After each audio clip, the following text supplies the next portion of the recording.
Now you are a leader of adults. Congratulations! You have an amazing opportunity ahead of you. At some point, you are going to need to make some changes in your organization, and how you approach this training and learning will determine if your adults are motivated or unmotivated. Let's learn how to make them motivated learners.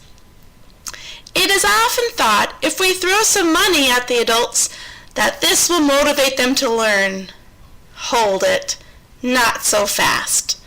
While that may work for a while, both Knowles and Freefield's research says, nope, money only works as a short-time motivator.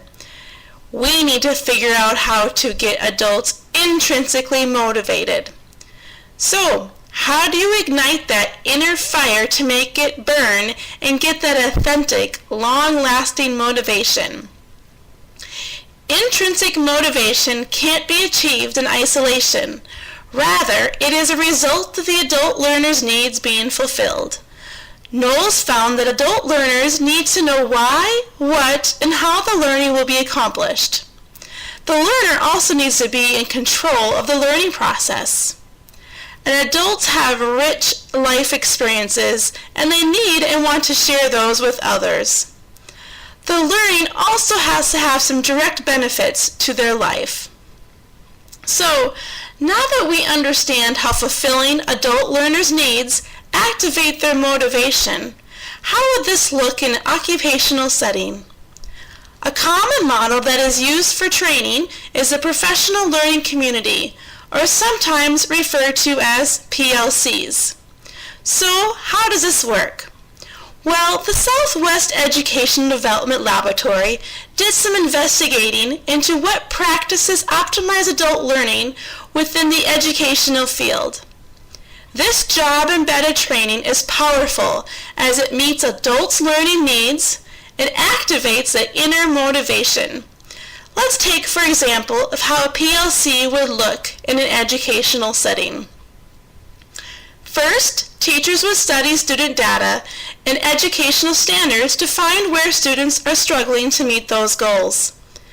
Adult learners then choose the area of study as determined by the data.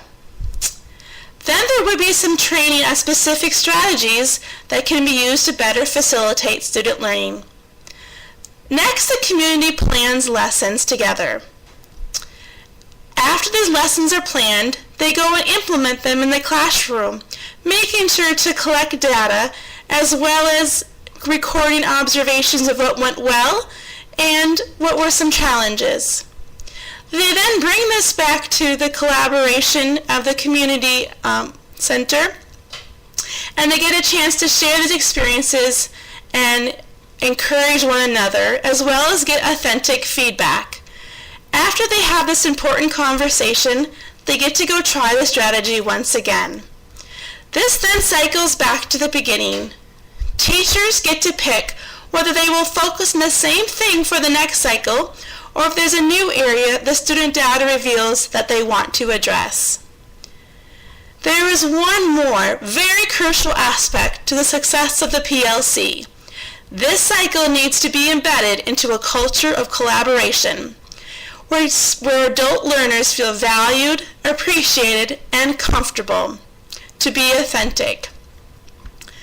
You, as a leader, are in charge of cultivating this culture. The success of this is determined how well that culture of collaboration is built into the community that is pursuing professional development together. As you can see in the PLC model, all of Knowles' learning principles are present.